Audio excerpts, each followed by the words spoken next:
Hello everybody! Welcome to Misbehavin' Maiden's Twitch channel. I am Lucky Annie. Today I'm going to be making pumpkin pie because it is the week of American Thanksgiving and because I couldn't think of anything better. So I'm going to do something somewhat conventional, but that's okay. I just realized I have the wrong thing fitted for this. I need this. So, the pumpkin pie, however, takes a rather long time to bake. So, in between, while it is baking, and we're going to make two pies, by the way, while it's baking, I'm going to teach you one of my favorite super easy recipes for an appetizer that I like to have at holidays. It is a buffalo chicken dip, and it's really good and extremely easy to make. It is a family friend's recipe. Hello, Carrie-Ann Wayward. God, thank you for joining us. So I will confess, this is my first time making a pumpkin pie from scratch. I have always left that to the professionals, but, you know, what do we have for professionals except ourselves?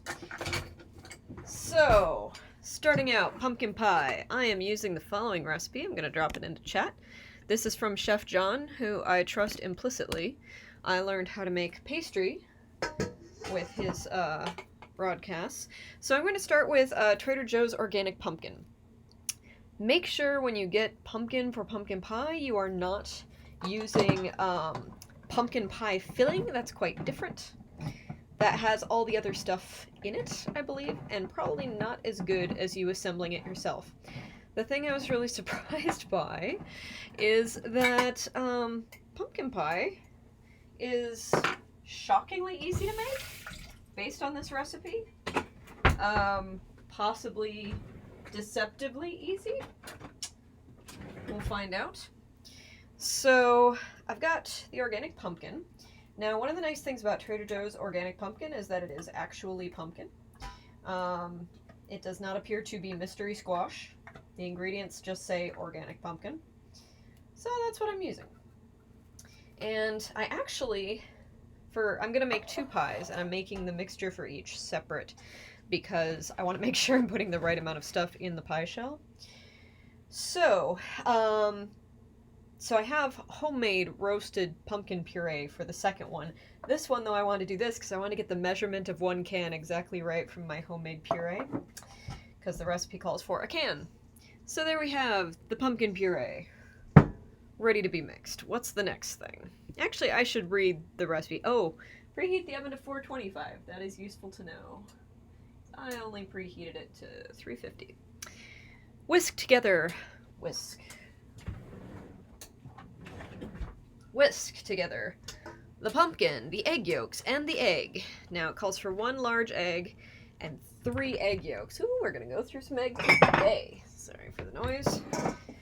So, 1 large egg, 3 egg yolks. Oh, hello! And I forgot to push mute. Oh, thank you, Carrie-Ann, for subscribing. That's amazing. I'll make sure I don't give you guys a weird echo. I'm gonna turn down my volume there. So, yay! Alright, so that's 1 egg. Now to get the yolk, we've got to separate the eggs. So to separate the eggs, I'm going to tilt this down a little bit so you can see what I'm doing. Let's see if I've got this camera angle quite right. Yeah, about like that. So I'm going to take the egg, and I'm going to crack it, and then I'm just going to pass the yolk back and forth.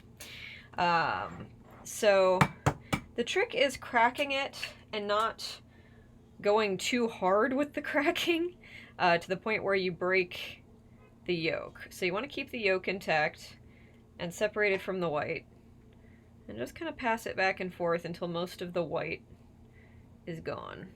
That looks about good like that. So 3 egg yolks. So there's an egg yolk. Next egg. There's kind of a knack for it. My mom, when she was teaching me how to separate eggs, had me practice whenever we made scrambled eggs, where it doesn't matter if they're separated correctly or not, because you're going to blend them all together anyway. I highly recommend practicing, because it's kind of a knack with the amount of pressure that you put on the egg, you don't want it to be too much. And getting a nice separation. And doing it over another bowl is always helpful if you're trying to get egg whites. If you're trying to get egg whites, I always do each one individually. Alright, I'm going to wash my hands because I covered an egg.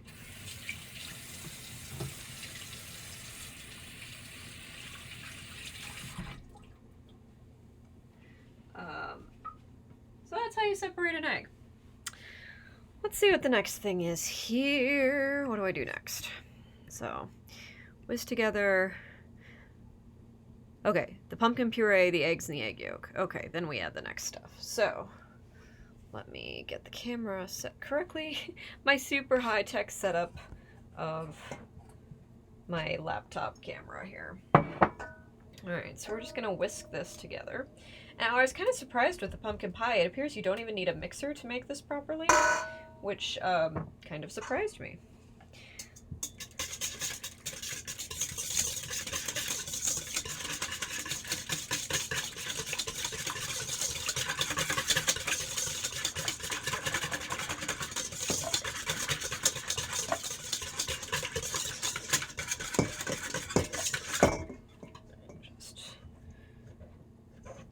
Scrape that a little bit.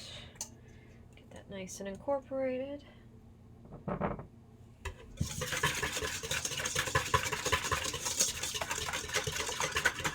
Okay, that looks nice and smooth. I can go with that. Now, how's everyone doing in chat today? Hope you're all having a really nice day. Now, the recipe says to add sweetened condensed milk. I am using Trader Joe's organic sweetened condensed milk.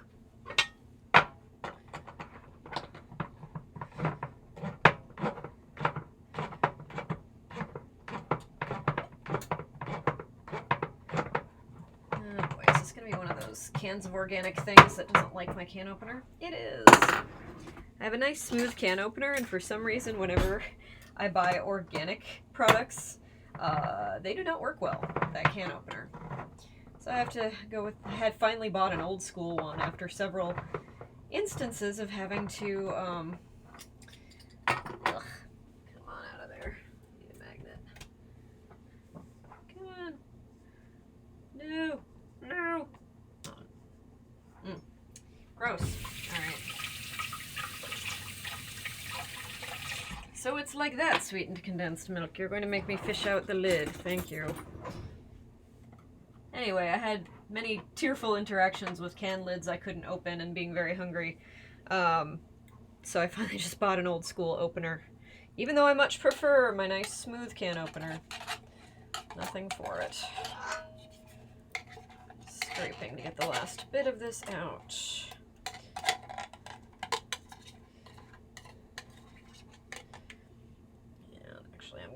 The rubber scraper on that. Get the last bit out of the bottom.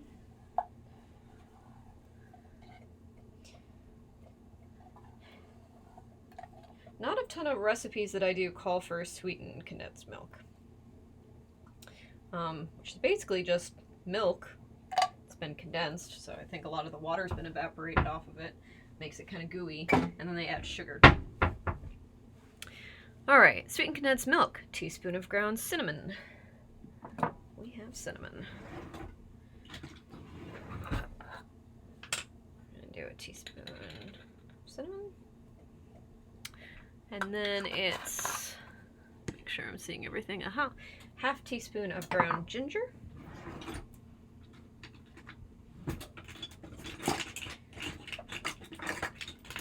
Sorry for getting the correct measuring things. Half teaspoon of ground ginger. Boop. And half teaspoon of salt. It calls for fine salt. So the finest salt I have is actually popcorn salt. Be very careful not to overdo this. And a quarter teaspoon of freshly grated nutmeg. No, we're gonna use dried. Sorry. Sorry, Chef John, I'm gonna betray your vision a little bit here because I didn't read the recipe that closely. And I'm gonna eyeball the quarter teaspoon. And interestingly, this recipe calls for an 1/8 teaspoon of Chinese 5-spice powder, which is part of why I was intrigued to make this particular recipe, because I'd never seen that in a pie before. Chinese 5-spice powder makes dynamite ice cream, I'll tell you that much. Really like it in ice cream. It contains China cassia cinnamon, star anise, anise seed, ginger, and clove. So it's a little bit like a pumpkin spice, almost, very close to. I need a place to put these. That's not on the counter. There we go. All right, so whisk until thoroughly combined. Alrighty. Oh, hey Dave, how's it going? Yeah, the nicer opener is the one that cuts the sides rather than the top, and so you don't, like, get a nasty jagged edge. And I like it, I prefer it, but it does not work on all cans. Most notably when I get organic canned vegetables, 9 times out of 10, it just don't work. Alright, so. And this is basically it for making pumpkin pie. I've just done 90% of the work here, which is pour a bunch of stuff in a bowl, mix it, and then we bake it. So all the eggs in this are what give pumpkin pie its distinct custardy sort of texture, where it's nice and thick and rich, similar to how ice cream, when it has eggs in it, is very, very rich and thick and creamy.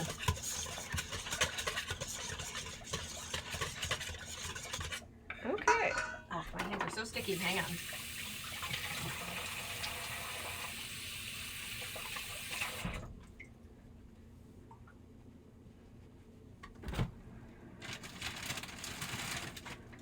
Now, the pie crusts that I've purchased are, let me just make sure I got everything here because I feel like I'm missing something. Pumpkin, egg, egg yolk, sweetened condensed milk, cinnamon, sugar, salt, nutmeg, Chinese 5-spice. I thought there would be more sugar in this, but there really isn't, which is strange to me, but okay. So the pie crusts that I have obtained here are gluten-free, because I know a lot of people with celiac, and I want to make sure that they can eat the stuff I make. The other thing I'm generally pretty careful of is to make sure that, like, I'm not dipping into something that has also possibly been cross-contaminated with flour. So if you're using, like, a, like, sugar, and you have, like, a big thing of sugar, and you might have used the same measuring cup in flour, get a fresh bag of sugar if you're cooking for people with gluten sensitivities, because that can really make them sick otherwise.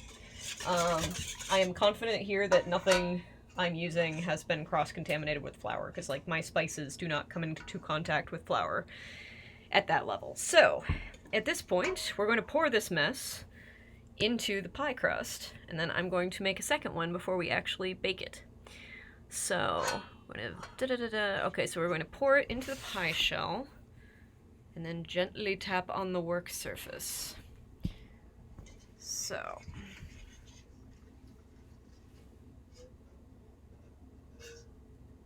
Pouring, pouring, pouring, pouring.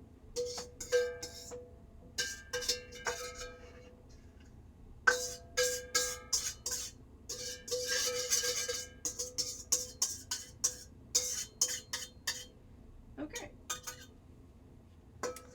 That's one. Now, for the next one. So, I'm going to do all of that all over again, because I have 2 pie shells, and I have enough stuff to make 2 pies, so why the heck not? YOLO.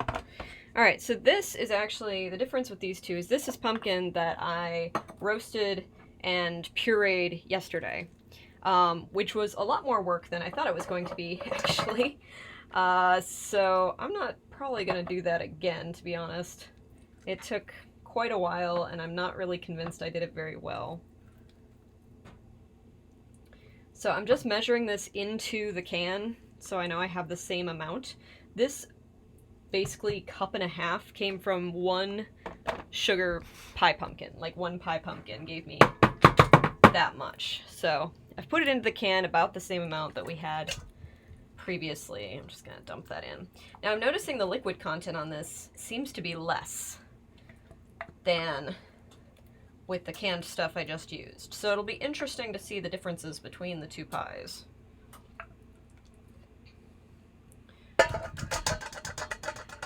Okay. There we go. So that's pumpkin. Let's make sure you can see okay here. Yeah. Alright, so we've got the pumpkin in there. Now we're going to add the eggs. So once again, we're going to do 1 whole egg and 3 egg yolks. So same deal as before. 1 whole egg.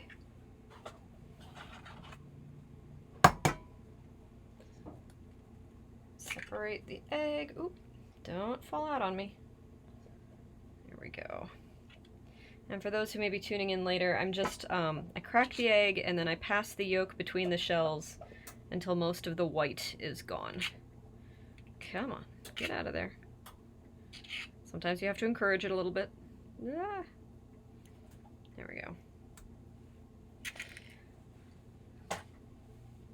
That's 1.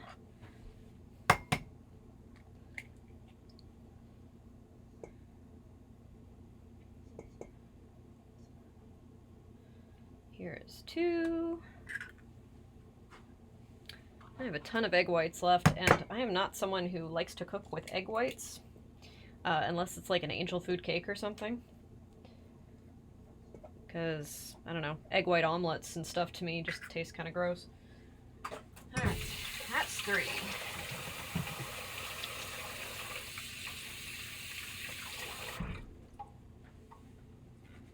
Washing the hands, because eggs. Alright, so we're going to mix those up.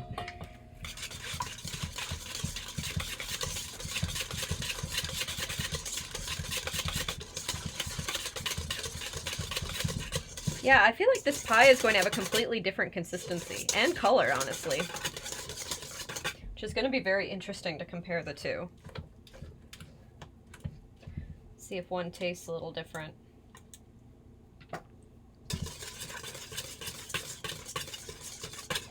Okay, so there's that mixed together.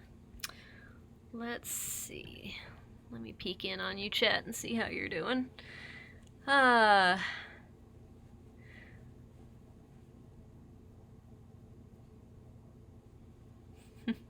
Yeah, no, it's actually the pureeing of the pumpkin was not the worst part. It was the roasting and the peeling was really annoying.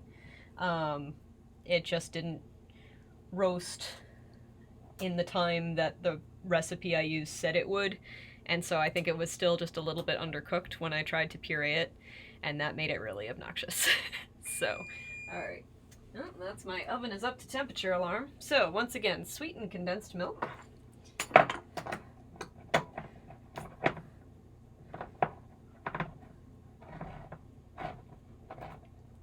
Using the can opener that I hate, because for some reason people who make organic products do not like my can opener. Ugh. Gooey! This stuff is so gross. I'm sorry, like the consistency of this is so slimy and unsatisfying and goopy. Just very, very goopy. Alright, let's get the rest of this out of there.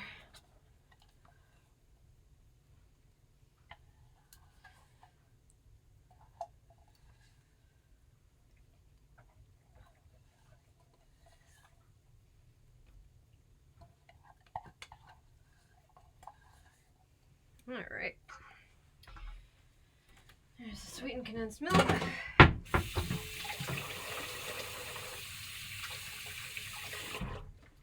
stuff is just so sticky. Alright. Sweetened condensed milk, all the spices. So, teaspoon of ground cinnamon. Of course, the mixture got all over my measuring spoons. Oh dear. Alright. Bit too much cinnamon. There we go. Cinnamon. Half teaspoon ground ginger.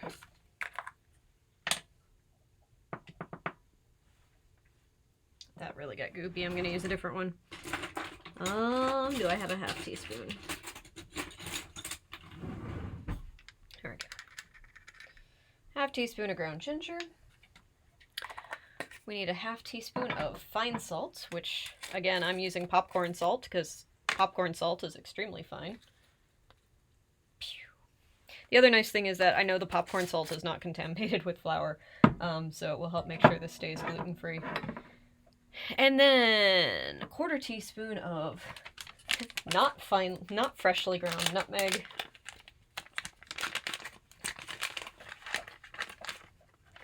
And yes, I'm kind of eyeballing this. This is, like I say, you can't really fudge baking, but you can sort of a little bit fudge sometimes, like spices. Like, you want to be careful about your liquids and your non-liquids. But, ooh, and that's way too much. There we go. But if you can eyeball what half of this is, yeah, it's probably going to turn out okay. Alright, make sure I got everything there. I got the eggs, I got the sweetened condensed milk, the cinnamon, the ginger, the salt, the nutmeg, the 5-spice powder. Alright, so we're good. Cool, cool, cool. Yes. Okay.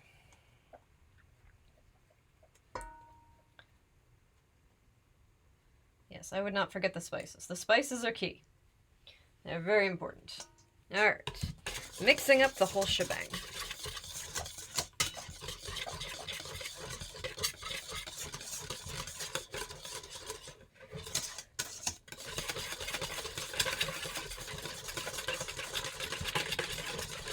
Yeah, it sort of surprises me. This isn't even that hard to mix. It's actually pretty easy. It's coming together quite well. It's mostly quite liquidy. Give that one last stir.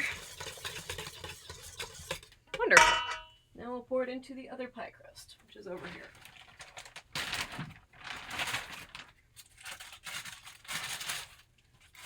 Again, I'm using gluten-free pie crusts, and they're coming straight from the freezer because that is the direction on the pie crust, is to use it straight from the freezer. That's Atticus. Hello, Atticus. So, once again, we're going to pour this mess into the pie shell.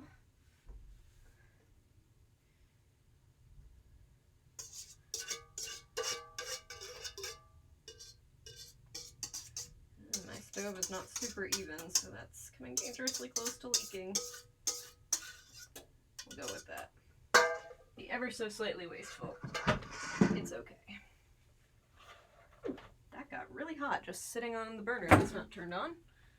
So, into the oven we go. Let me just double check how long it's going to go into. 15 minutes at this point. Move these around. So we're right in the middle. Alright. Yeah, slight leakage. It's okay. That's why we put them on the pan. There we go. Alright. 15 minutes. Cool. Great. Hello, chat. So, those are in the oven. They're going to go in for 15 minutes. They will not be done after 15 minutes, but that's when we have to reduce the heat for another 30 to 40 minutes, which, knowing my oven, will be 40 minutes after that. And it's a bit of a custard, so when those come out, we want them to have just a bit of wobble, like they're not going to be perfectly set when they come out. If you watch Great British Bake Off, you know the importance of the wobble. Bit of a wobble. Okay. Cleaning up the workspace a little bit for the next step. So essentially we've made pumpkin pie. Like, we've done everything except bake it. And that came together really, really fast. I'm kind of surprised. I'm going to wipe down this work surface because, oh boy, it's got a little messy. Alright. This is my first time making pumpkin pie. From anything that's not a pre-frozen, already made pumpkin pie that I put in the oven. So I'm very curious how it's going to turn out. I'm really curious to see the differences between the homemade puree and the can. Okay. Now, while we're waiting for that to cook, I have one more fun thing for us to do. Let me put away my spices really quick so they can get out of the way. So the other fun thing I thought we could do to fill some of the time while the pie is making is I can show you how to make one of my favoriteest holiday appetizers. Now, my family, when we get together for holidays, is all about the appetizers. And I was just telling my partner recently, I really miss having occasions to just sit around and eat snacks kind of nonstop. And he's like, you know, we're adults, we don't really need an excuse. And I'm like, I know, but just the same. So, what I'm going to show you is called Buffalo Chicken Dip. It is crack. This stuff is so good. I can sit and just eat it with a spoon. It's amazing, and it's dead simple to make. Absolutely dead simple. I do recommend a mixer. Mixer will make your life a little bit easier. So, what goes into this? I have, you can just buy like a rotisserie chicken if you want. I had previously bought and roasted a chicken and only used like half of it. And I made chicken stock. So that is just going straight in there. We're going to make a slightly smaller batch of this than I usually do. Unfortunately, I don't have a concrete recipe for you on this one because it was just told to me by a family friend in terms of, oh, a little bit of this, a little bit of that. So this is an approximation game. So the next thing is cream cheese. I'm using this kind. And I'm just going to take about half of this. I can always add more. About half of a block of cream cheese here. Going into that. Next thing is drinking while the pie is cooked. You know, I really should. Like, I should and I shouldn't. Like, I want to feel good for work tomorrow, so I don't want to get, like, tanked, but, yeah, I might have a birthday drink with y'all. Alright, next thing is ranch dressing. I'm using this, because I'm a hippie. Everything's organic. Again, kind of eyeballing this. So I use like a 1/4 cup. It's really just there kind of for flavor more than texture. And then the last piece, which has gotten very, something was on the bottom of this, but I'm using sriracha today because it is what I had. You can use any hot sauce in this. You can use Tabasco, you can use Frank's Red Hot, doesn't matter, and just kind of to taste. Just throw it in there. Oh, and that chicken's still a little bit frozen, so this is going to be a little tricky. And then you mix it up. And that's it. Like, it's just that simple. So the mixer does a little bit of the work of sort of shredding the chicken for you, which is nice.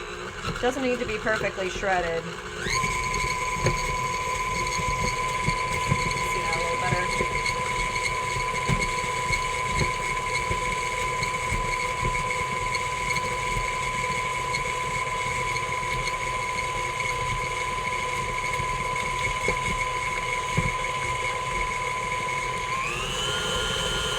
What I'm looking for is just the chicken all nicely shredded and an even consistency throughout.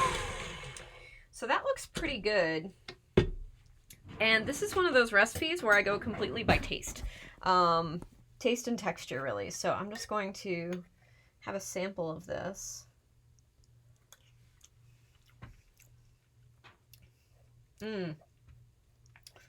Now, of course, this is completely like what your own taste is for this. I like it to be a bit sweet and have like a reasonable amount of heat to it. This actually turned out a little spicier than I usually make it. I was maybe a bit too generous with my sriracha, but it's certainly tasty. So that's it. Basically, you want to take this to a party, just throw it into a bowl. and you're done, and then you put it on crackers, and I'll show you what kind of crackers go really well with it here in a second. Let me just get a bowl for this.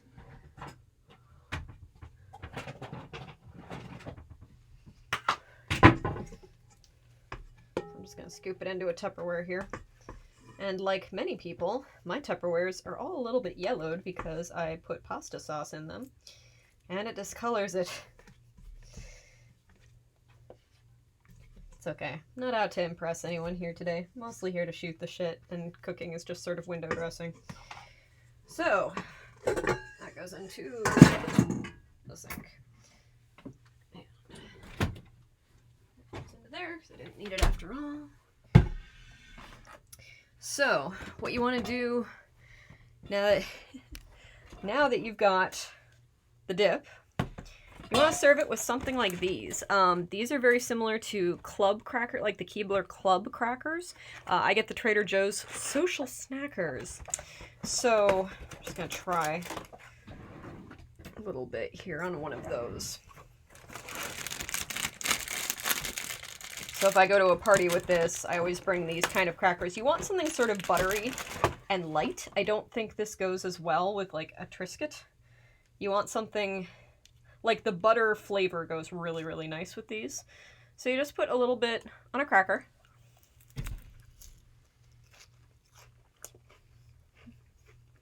And then you eat it with your mouth.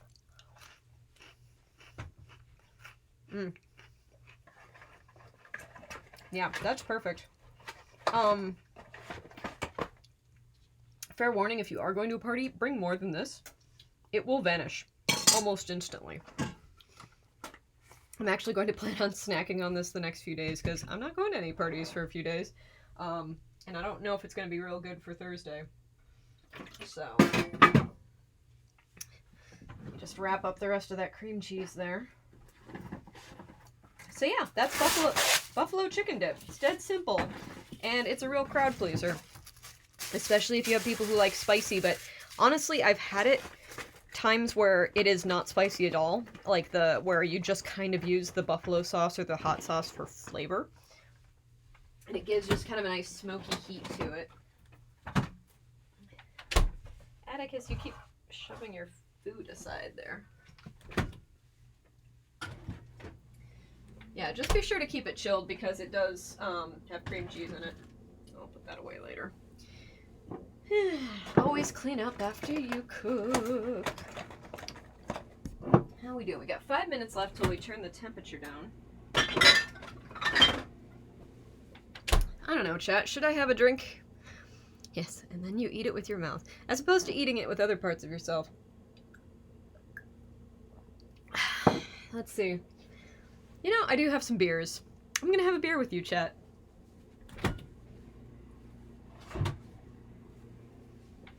I'm going to have a Devil's Backbone Vienna Lager.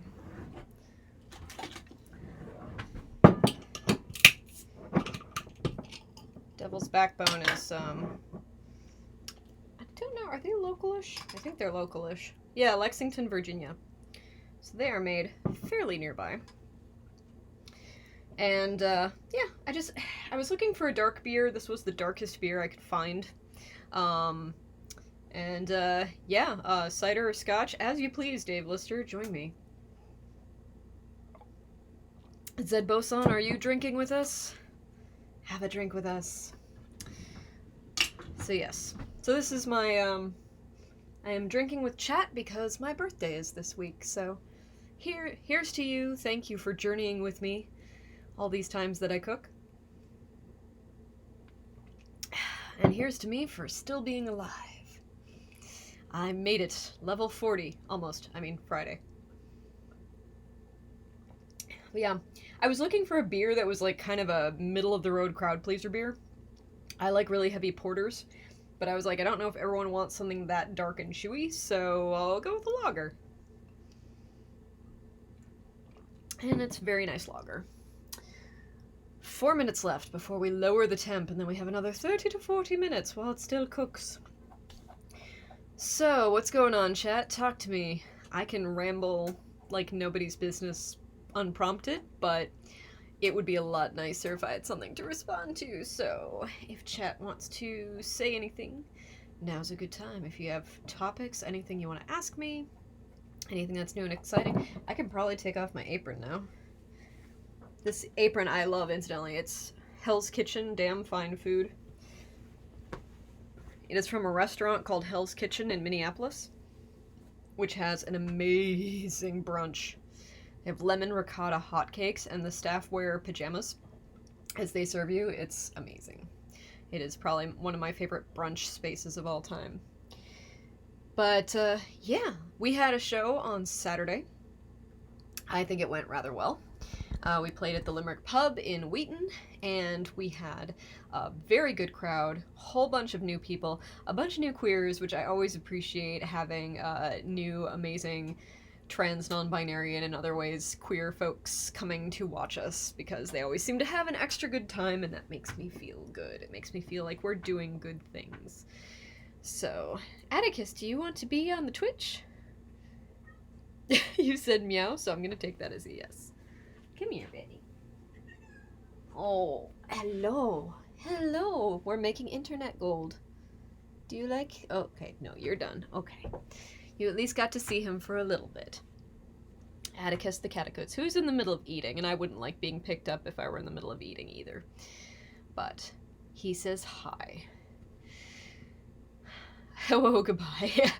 He is not always into being held up and admired. He would much rather be played with all the time. All the time. I got him this new thing. It was an Indiegogo. It's called a Wicked Ball, and it is a rechargeable little wool-covered ball that lights up, and it has different modes, and it'll only turn itself on, like, for 10 minutes out of an hour, and then it'll sleep in between, so it doesn't drain battery power a lot. But it has, like, it'll sort of twitch, and then it'll just be still, and then it'll twitch, and then it will, like, yeet itself across the room with no warning. And the cat really, really likes playing with it so far. Or at least is interested enough to watch it if he's not actively playing with it. Oh, a bee sting. Good call, Dave. Yeah, it was really great at our show on Saturday at the Limerick, actually. The Limerick got some of my absolute favorite mead there, which was a nice little birthday surprise. So they had the Freya's Kiss from Brimminghorn Meadery in Delaware, which is my very favorite mead ever. It ruined me for all other mead. Nothing can compare. And it was really, really nice to have that. I'm also excited because I will be going to PAX Unplugged in a couple of weeks, which is the first PAX that I have ever been to. It's a smaller PAX. Oh, Dave, which type of mead are you drinking from there? They are the best mead, aren't they? I love Brimminghorn so much. It's the mead, as far as I'm concerned. But anyway, yeah, so I'm going to PAX Unplugged, which I'm excited about because it's about board games, and I am not super conversant in video games. Like, I do play them, but I tend to play stuff that's like 10, 15 years old, and I don't do MMOs, and I don't do, like, sports games, and so I think I'd feel a little more lost at something like a traditional PAX. Oh, it was one of the growlers. Oh, nice. Yeah, I love that meadery. Their session meads are really, really good. Oh, time to turn down the temp. So at this point, we drop it down to 350 according to the recipe. So, no, bake, there we go. 350, timer.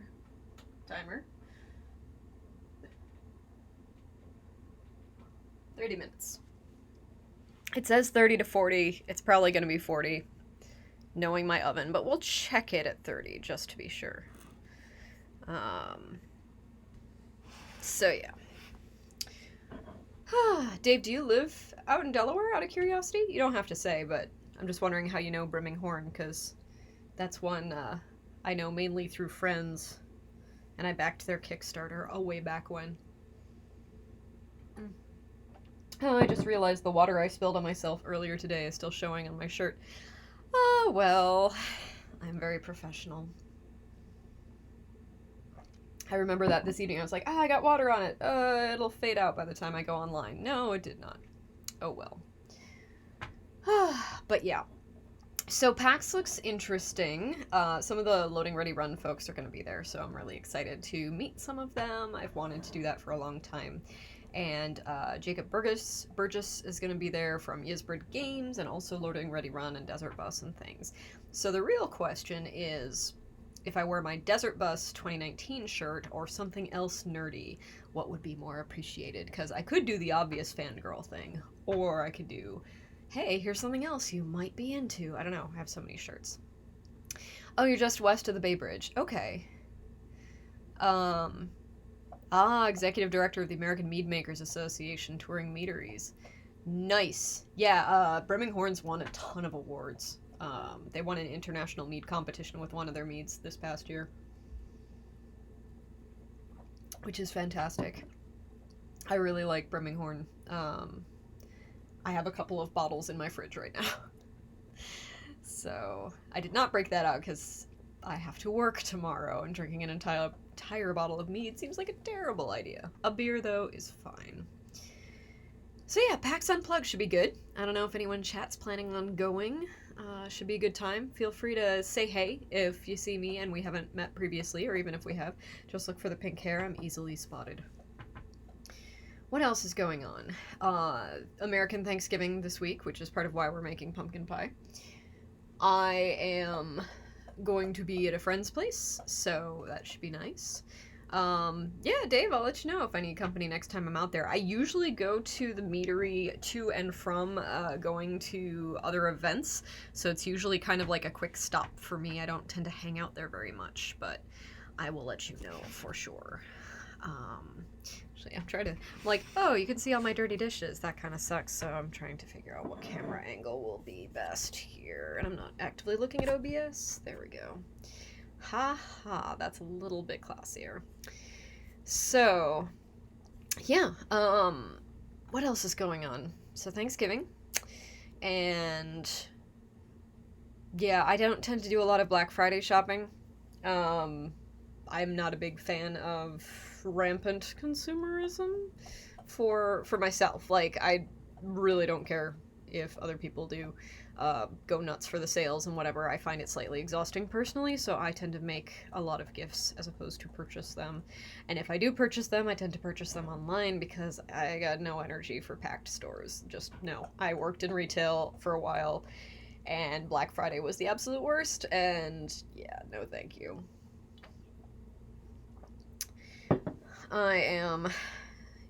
Other than that, not really sure what else I'm going to do this weekend other than celebrate the birthday.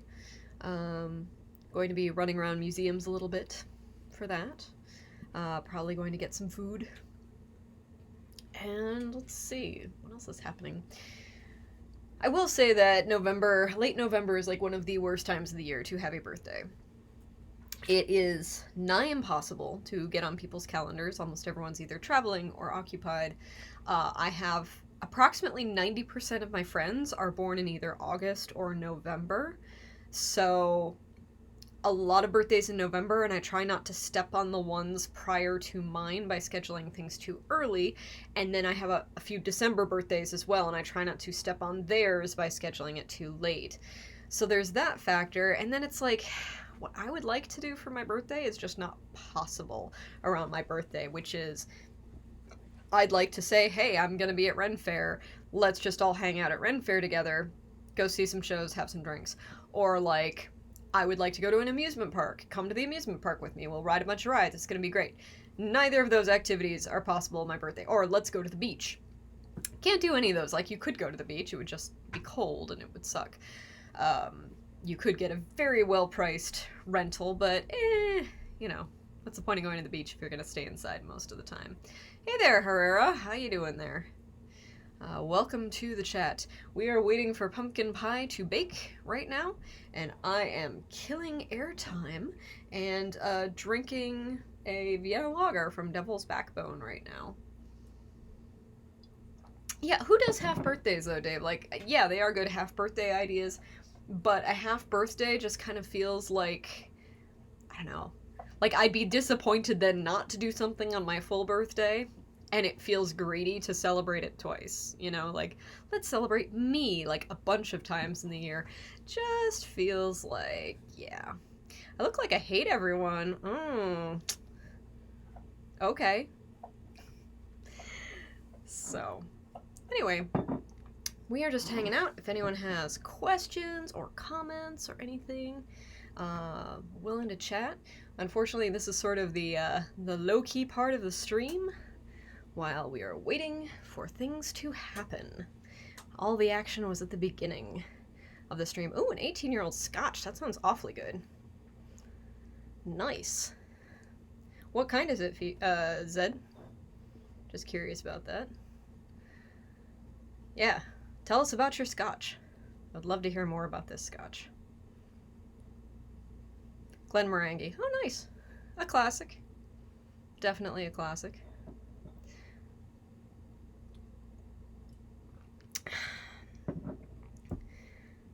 So, yeah. I haven't bought a really nice scotch in a long time, or a really nice whiskey. I may have to change that. I also haven't been drinking that much, quite honestly, so I don't know. It seems like it would go to waste in my cupboard. Because I'm just trying to, like, not that I drink a terrible lot to begin with. Like, I'm a 2 drinks a week person, maybe. Usually less than that. But, yeah, I don't know. A really expensive one feels like I just wouldn't go through it very much. Not that you want to drink it all at once. So, Atticus is looking at me very expectantly here. I don't know what you want me to be doing. You want me to be playing with you, probably? Probably. Ah, well. Yeah, so anyway, upcoming Maidens gigs, we've got December 11th, we'll be playing at the New Deal Cafe in Greenbelt, Maryland, which will be fun. We always like performing there. It's got a nice setup, nice stage, nice sound. It's a vegan restaurant, so they have a lot of really amazing food. Ooh, great deals, the Glenlivet Founders Reserve. Around $40 a bottle.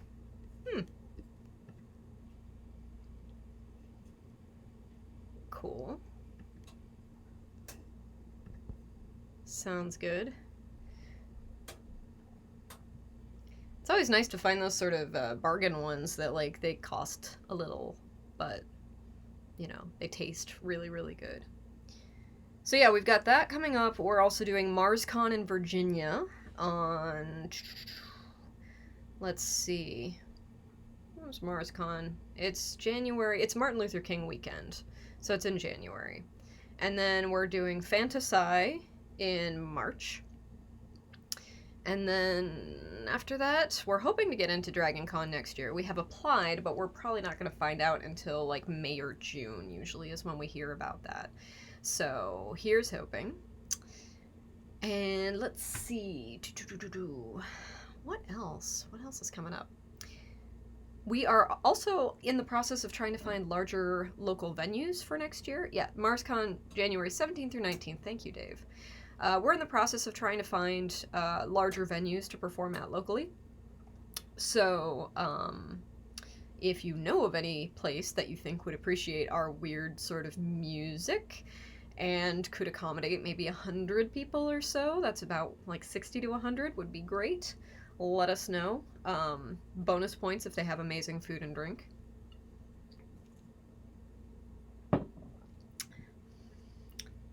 So yeah, we've got that going on. Dave, are you coming to MarsCon? You seem to have the information kind of top of mind there.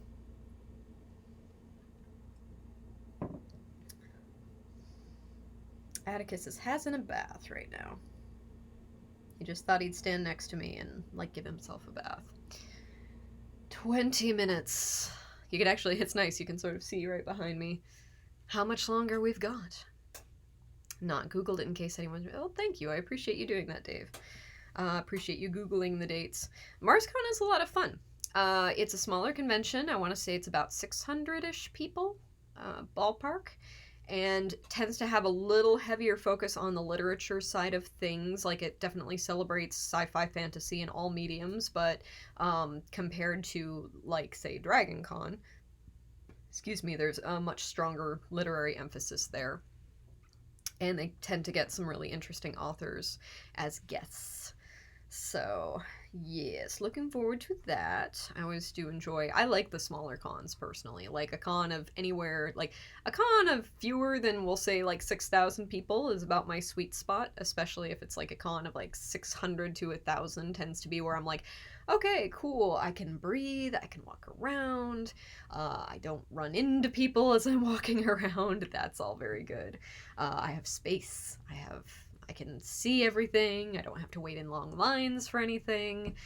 Even if they don't get like a million huge guests, I'm actually much happier at a small con than a large one. Dragon Con for me, like I love it. I love performing there, and it's just really, really, really overwhelming. And it's very hot, and there are just a lot of people there. So it's one of those I have to kind of work myself up to and then recover from it afterwards. But yeah, it's definitely an amazing opportunity to be there, and we're always glad to go. So, but yeah, MarsCon's good. And then we've got we can't make it to RavenCon this year because we have a conflict, unfortunately. But we will be at Fantasci, which is a new con. I think this is only their second year running. And Fantasci focuses on military sci-fi. And we're like, you know what we do, right? Like, we're not, I don't know, are we the best fit for this? But they assured us, yes, they were very interested in our music and they wanted to have us there.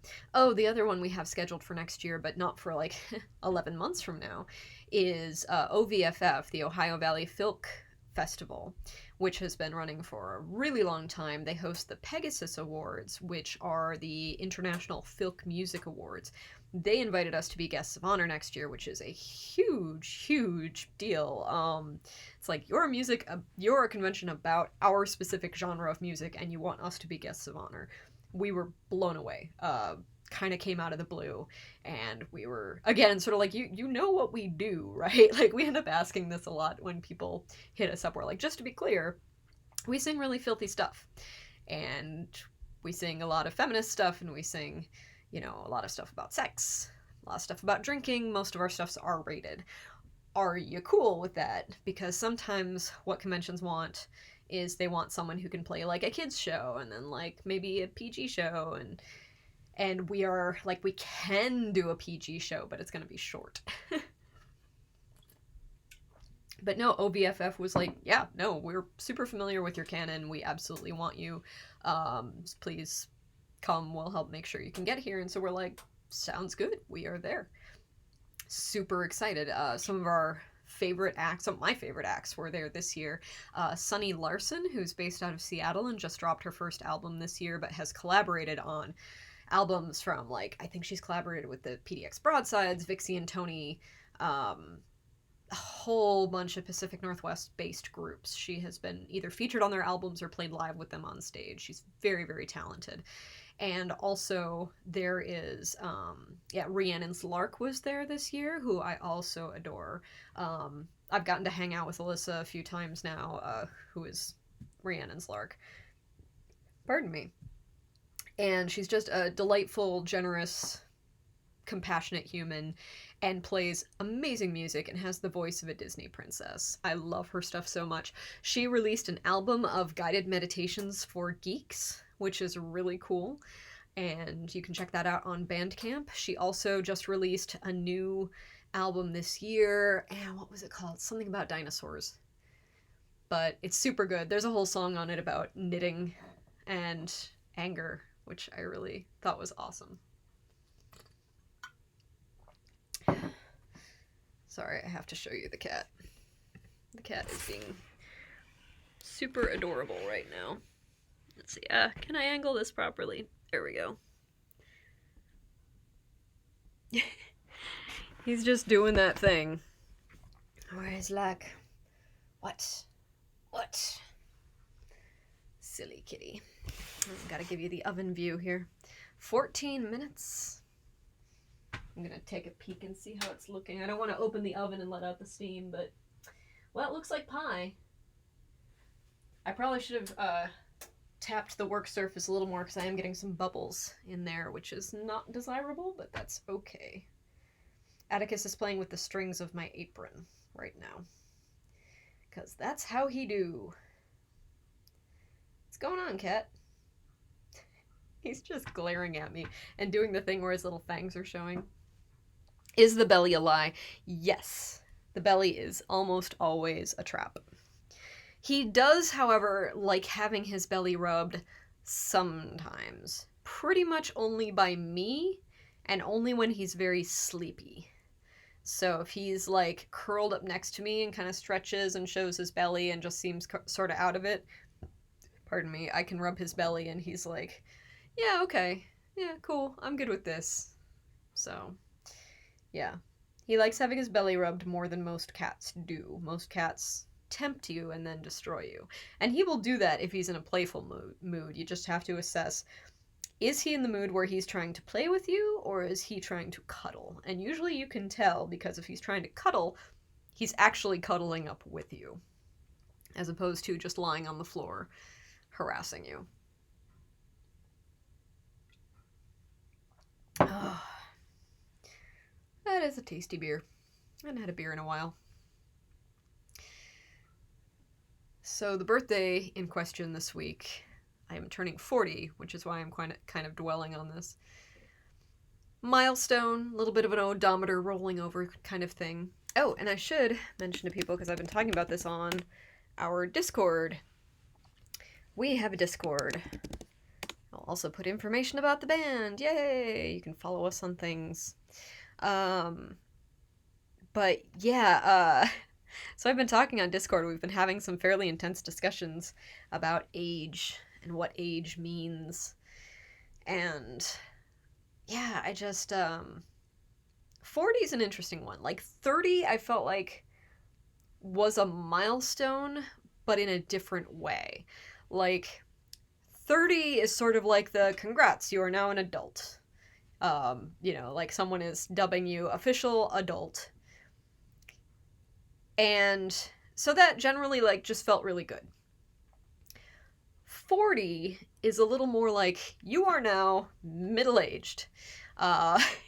You are probably slightly beyond your peak of attractiveness and your body working as you wish it would. Things like alcohol has become more difficult to process with time. I cannot drink, like, even after a drink and a half after the gig last week, spread over a fair bit of time. I got really queasy after like 1.5 glasses of mead, which is not typical for me. And it's one of those reminders that I am not as young as I used to be. And, you know, just getting tired more often, not feeling like I can stay up as late as before, my body wanting to wake up early no matter what time I go to bed. All those kind of things. Yeah, it's sort of like the downhill slide. 40 doesn't feel like the same level of joy as I felt with 30. And there's nothing wrong with 40. Of course, age is just a number. But, you know, there's also something to be said for now I tick a different demographic box on certain surveys. There's still like the, if you are 30, I think it's like 36 to 44, I'm still like in there.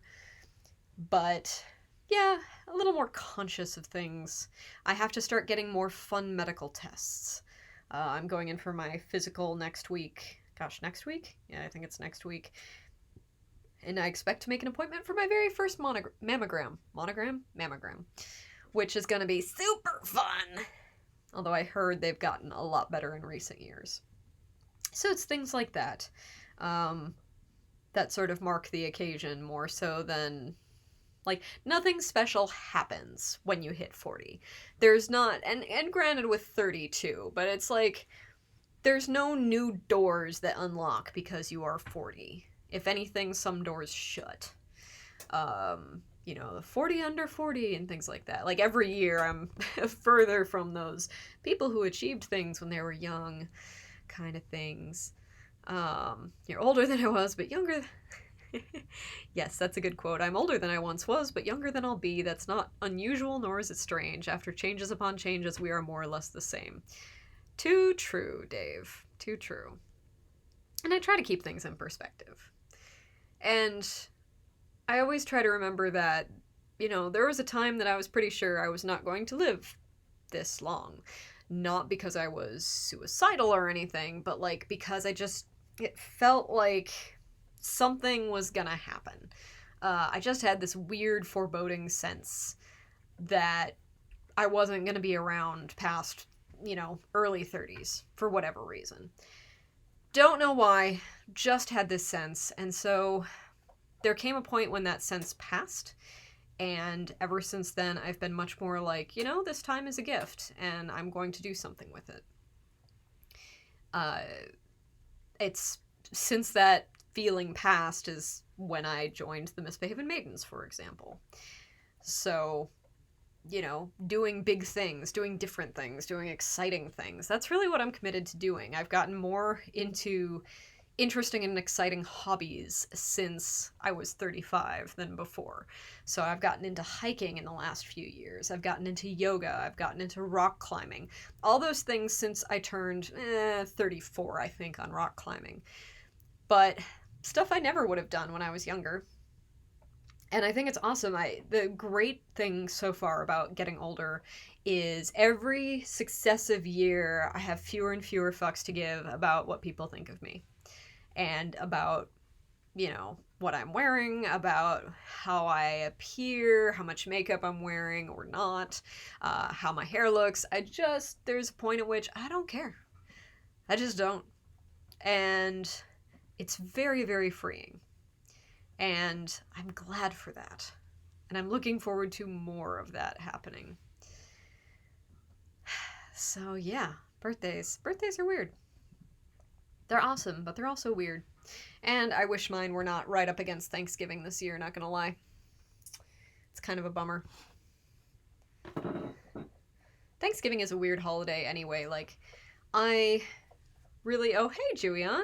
Nice to see you. Yes, birthdays are weird. And I am drinking a Devil's Backbone Vienna Lager right now, so hello. My birthday is Friday. And it will be 40, so I was just waxing philosophical about what it means to turn 40. I did have someone at the gig on Saturday call bullshit that I was turning 40 and I had to show her my driver's license. Be like, nope, vintage 79, that's me. Your 40th was in April. Happy, much belated birthday, Dave. Glad to know I am not alone in these kind of thoughts. Just a few minutes left on the pumpkin pie in the oven. Julian, earlier in the stream, I made 2 pumpkin pies, both with the same recipe, but one I made with pumpkin that I had roasted and pureed myself yesterday, and one with a canned pumpkin. Mainly I made 2 because I had enough stuff for 2, and because pie shells come in packs of 2, and I didn't really want to leave one taking up room in my freezer. Although, ironically, I'm probably going to put the finished pies in the freezer when I'm done. I'm not actually going to be eating these tonight because they are probably not going to be set for like another hour. They have to cool completely before you eat them. Oh, you hit your 30th. Underwhelming in significance, the 30th. Yeah, the 30th, it's as big a deal as you want to make of it, and so is 40, for that matter. I made a big to-do of my 30th. I had a huge Pirates and Cupcakes themed party, and it was amazing. I sent out invitations that were packaged up messages in a bottle, like it was a glass bottle with a little scroll in it, and some sand, and like a cocktail sword, and some shells in there, and it was mailed to people in these little boxes. It was super cool. Like, I made a big deal. Rented out the party room in my apartment building, had a ton of people, got some fancy cupcakes, a ton of food. It was amazing. I loved it. And then I also, like, my gift that year from my then husband was he had saved up enough money for us to take an international trip to a place of my choice. So we ended up going to Japan the following year, which was amazing. And this year, I had saved up enough money to go someplace and to take my boyfriend along. So I ended up going to Norway last month, which is why there was no stream in the middle of October. And thanks again to Rouge for covering that Monday for me, because I was abroad. And it was amazing. I had a great time. I love Norway. I would go back in a heartbeat. I love Japan too. I would also go back there in a heartbeat. It's very nice. I got this beer to last for the time it took to bake this. The other thing we baked, or made, didn't really bake it earlier, was buffalo chicken dip, which is a super, super, super easy thing that you can make as an appetizer to bring to a party. And all that is just some cut up cooked chicken. You throw it in a mixer with some cream cheese and with some ranch dressing and some kind of hot sauce. I have in the past used Frank's Red Hot. This time I used Sriracha. Kind of do everything to taste and to texture, and then put it on crackers. And it's super, it takes you 5 minutes. And people are impressed because you made something. Which is kind of my philosophy for most things that I cook, is like, if I make it, people will be impressed because I went to the trouble to make something. 3 minutes. And the pies probably will not be done. My oven, whenever there's a recipe that says it'll take this range of time, my oven's usually like 5 minutes more than the top end of time. So we're probably going to be on this stream for another 15 minutes, I would say. So we'll see how they turn out. I'm very curious. This is my first time making pumpkin pie that wasn't just pulled out of a freezer and put into the oven. This is my first time actually mixing the pumpkin pie mix. So I'm curious to see how it turns out. My favorite pumpkin pie is the ones that my friend Poppet makes at Pirate's Tavern back in the day. She would actually sell her pumpkin pie there. And you could get a slice of her pie, and then you could also buy whole pies from her. And I have done that for many, many, many years for Thanksgiving, and she is so good at it. She makes the best pumpkin pie, and it's all made from pumpkins that she has, cut up, roasted, and pureed herself. Gas or electric ovens preferred. Honestly, I've not had a lot of experience with gas ovens. I've had one for about a year in my life, and the rest of my life I've only had electric ranges and ovens. So I guess electric's what I'm familiar with. I like that I don't have to turn a dial in weird ways to get it to work. I can just say, go to this temperature, and it does. But I know a lot of people do prefer gas ovens, and I think if I had more experience with one, I might as well. But this oven, I just know, tends to run a little bit cool and cook things a little slowly. And I'm always a little bit nervous to increase the temperature because I also don't want to burn things by overestimating how much hotter it needs to be. So I'd rather cook something low and slow than risk burning it.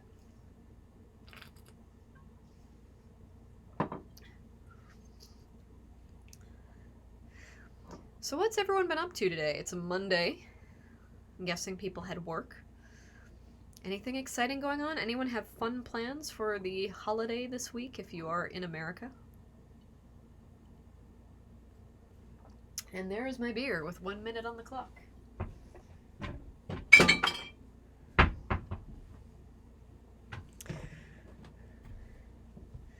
Yeah, my favorite thing about Thanksgiving when I grew up is that whenever my family gathered, we would have snacks all day. We'd have the big meal, usually at 2 in the afternoon. But leading up to that and after that was just a buffet of snacks. We would have taco dip, we'd have crab dip, we'd have crackers, we'd have a veggie tray, we would have, oh gosh, what else?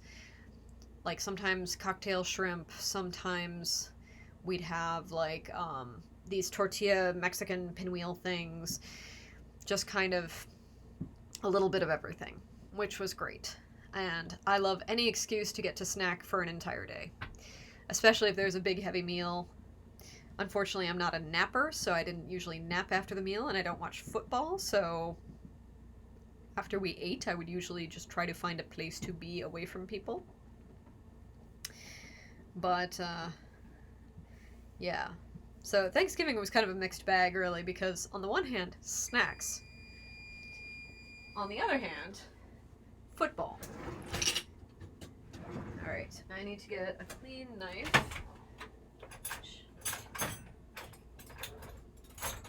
I mistimed everything today and did not empty the dishwasher before stream. So let's take a look. Open this up.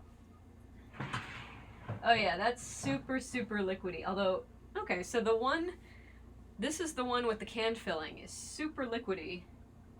This one, yeah, it's nowhere near done. The one with my own filling, less liquidy, as we kind of noted when we were cooking it. So we'll give that another 10 minutes at least.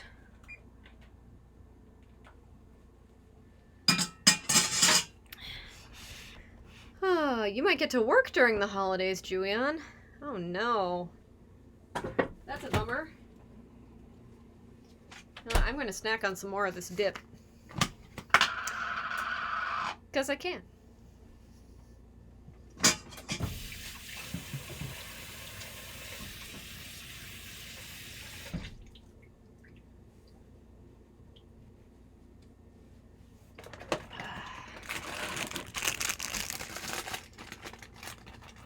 I got to use my fancy Twitch modding skills today. It's that dude who came in and said I looked like I hated everyone. I didn't recognize the name, and it's kind of like, you're being kind of hostile. I think you're breaking Wheaton's law. So I banned that guy. I assume it was a guy, I don't really know. But we don't tolerate that kind of negativity here.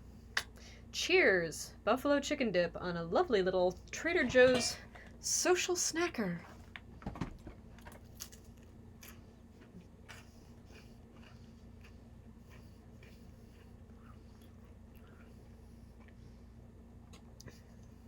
Well, that's a bummer if you have to work during the holidays, Julian. I'm sorry. I hope they at least give you time and a half for that.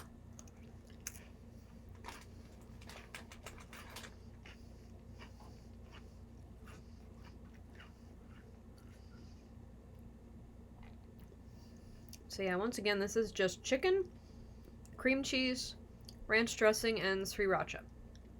In whatever quantities please you. I use the meat from half of a cooked chicken, half of a block of cream cheese, about a quarter cup of ranch dressing, and a goodly drizzle of sriracha. And it's honestly just a little bit too much. It's probably like a full tablespoon. I'm always advertising the Trader Joe's. I like Trader Joe's. I feel like I can get good quality products at a low price. Yeah, it's too bad there isn't one closer to you. I really like their products, though. I've not really been disappointed by many of them.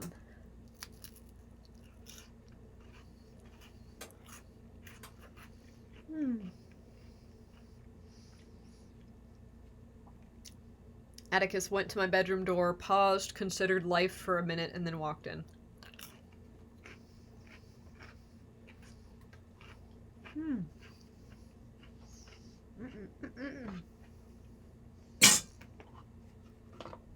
I could honestly just sit here and eat this out of the bowl. But I shan't. I will save some for nomming on during work tomorrow.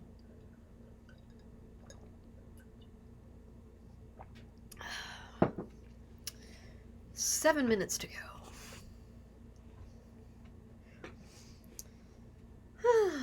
So what else is new, chat? Julian, you have like a really cool flag next to your name. First. Oh, you are a founder. That's because you subscribed in the first month, I think. That's great. I had not seen that icon before. That is shiny. I'm just going to remind everyone of the Discord, because the Discord is a fun and great place to be. We are having amazing conversations in there. Some of them have gotten very deep and profound, to the point where we put up like a Deep Thoughts channel this weekend because people asked for it. So now we have a Deep Thoughts channel, and only a couple of Jack Handey quotes have been shared so far. So yeah, it really doesn't matter how you subscribe to us. Prime subscriptions work just as well as any other. We're totally fine with that. However you want to subscribe, we're happy with you. We're just glad you subscribe. So, if anyone's curious about my technical setup here, it's super fancy. I just use my MacBook Pro with OBS, and then my MacBook is standing atop 3 tabletop game boxes because that gets it about the height that I want. I have Ascension, Ascension Storm of Souls, and the Harry Potter Hogwarts Battle deck building game underneath the laptop right now. I also drag in a light from the living room, one of my floor lamps, to give me just a little bit of extra light. You were going to do the Jack Handy quote, but someone beat you to it. Yeah, I was going to do that almost instantly and decided, no, I don't want them to think I'm making fun of the Deep Thoughts channel. And then someone else did one, so I was like, okay, game on. And because there's one that mentions Flint, I had to do it. Which is, as the sky faded from a salmon pink to sort of a flint gray, I remembered the salmon I had caught that day, and how gray he was, and how I named him Flint. Classic. Oh, I did like those. Like, that was, for me personally, the golden age of Saturday Night Live was the late 80s, early 90s. Of course, a lot of the stuff doesn't hold up today, and I'm sure Saturday Night Live is at its best when you are about 12 to 14 years old, and that's how old I was in that time. I was, like, right between, like, I guess 89, I would have been about 10, and then early 90s, yeah, through, like, 13, 14. Those were some of the funniest for me, although I think they've been I haven't watched it very closely in recent years, but I feel like they got some really sharp talent in there lately. I really, really like some of the stuff they've come up with, like David S. Pumpkins is just one of the funniest things I think I've ever seen. So I'm like, I don't know. Once in a while, Saturday Night Live will come across my vision. I don't have cable or, like, broadcast TV at all, so I don't really watch it live, but once in a while someone will share something from YouTube, and I'm like, yes, that's actually really, really funny. Some people are like Slinkies. They don't really have a purpose, but they still bring a smile to your face when you push them down the stairs. That's violent, Dave. But thank you for sharing. Yeah, Jack Handy is fun. Like when a child asks why it's raining, it's fun to say God is crying. And if they ask why is God is crying, you should say, probably because of something you did. Just fantastic. That cracks me up. I have been known to quote late 80s, early 90s SNL at work sometimes lately, because one of my colleagues has been saying, like, gosh, you're so confident on that client call. Like, you just act like you totally know what you're doing, even though you haven't been there that long. And I just go, acting! Like Jon Lovitz. It's very much like, yes, I can appear confident in many situations because acting. Yep, doesn't mean I am confident. Just means I know how to act confident. Big difference between the two. But oh well. Atticus is going for some kind of record here. This is really funny. Oh, and now he's shy suddenly. He was doing like a thing where he was just like showing his belly and arched in a really complicated way.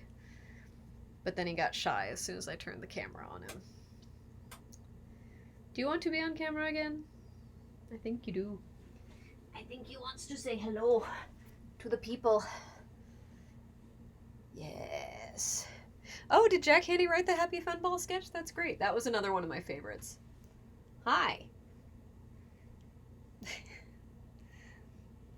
Atticus does not know what to do. I will let him down. Happy Fun Ball was super funny. I remember when that aired, and I was like, this is just the funniest, silliest thing in the world. If Happy Fun Ball begins to shake, get away and cover head. Just the endless, endless warnings. For those who aren't familiar, I highly encourage you to Google Happy Fun Ball SNL. It is well worth a watch. Yeah, and now Atticus is looking at me like I'm supposed to be doing something again. Less than a minute on the clock, though. We shall see soon. Let me get another knife to test. See if these pies are done. This is the fun part of cooking, really, the waiting. Do not taunt Happy Fun Ball. That was the best line in that entire sketch. Do not taunt Happy Fun Ball. And good life advice, generally. I have a shirt, actually, that says, do not taunt Happy Fun Goddess. It's one of my favorite shirts. Alright.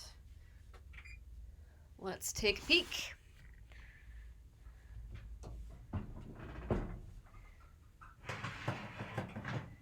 Alright. Well, this one's looking a little closer to done. That's pretty flippin' close. I might actually call that one, but I'm pretty sure this one, yeah, no, that's, well, actually, they might both be done. The recipe says you're checking, like, within an inch of the crust.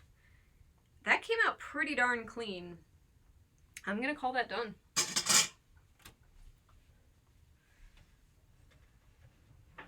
Just a little bit on there, but it wasn't liquid. Okay. Now, you can see, let me just get the power cord here. You can see the difference between these two pies. The one that is more orange is the one where I used the canned filling. So that looks much more like a traditional pumpkin pie in my mind. The lighter one is the one that's actually like a pumpkin I slaughtered and pureed. And I don't know why it's so much lighter in color, but it is. They probably, well, the can of pumpkin didn't say they added any kind of coloring, but they may have.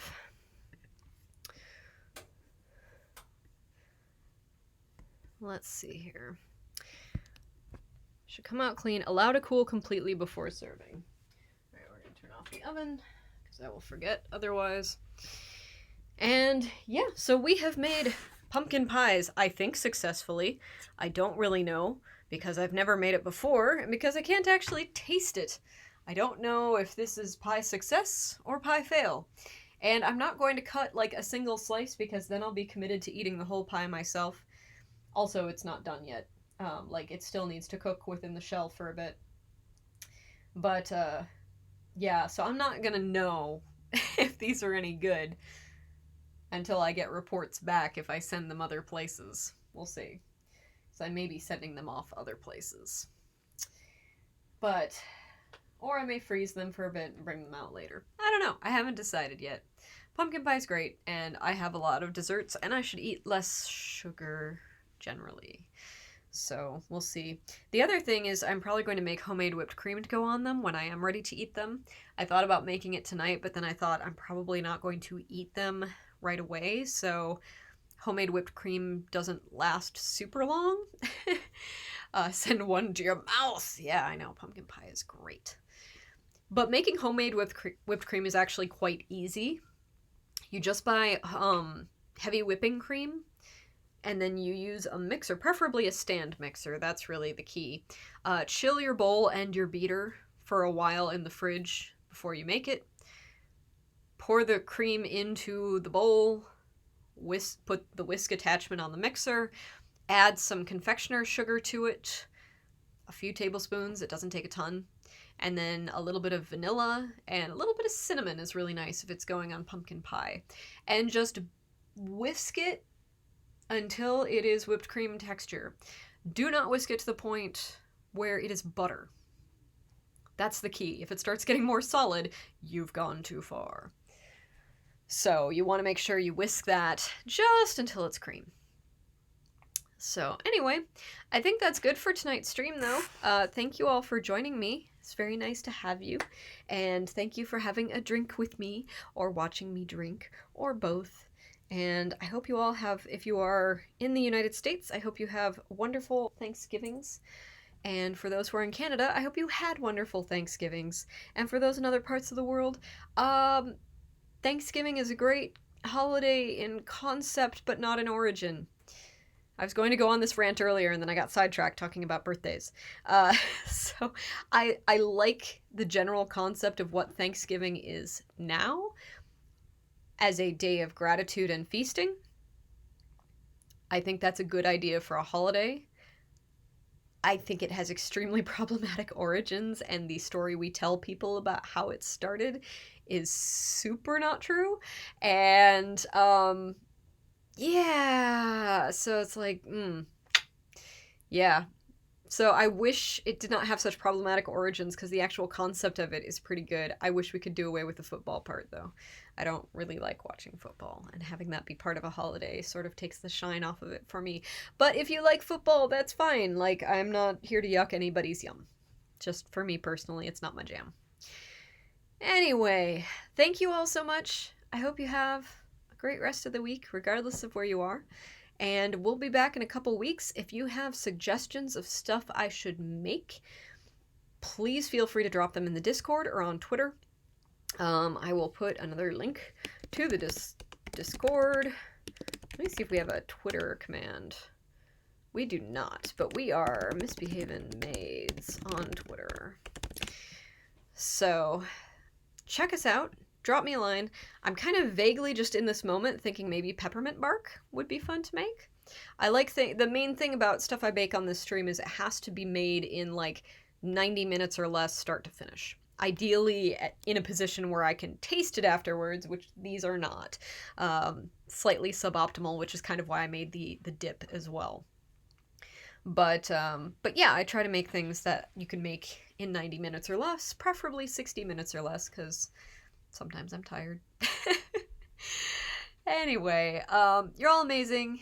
And pumpkin cheesecake. Yeah, I bet that would be super good. Super good. Thank you all for tuning in. I hope you have wonderful weeks. Thanks for being Maidens fans. Thanks to those who've subscribed and followed. You're fantastic, and I am thankful for you. All right. Cheers, everyone.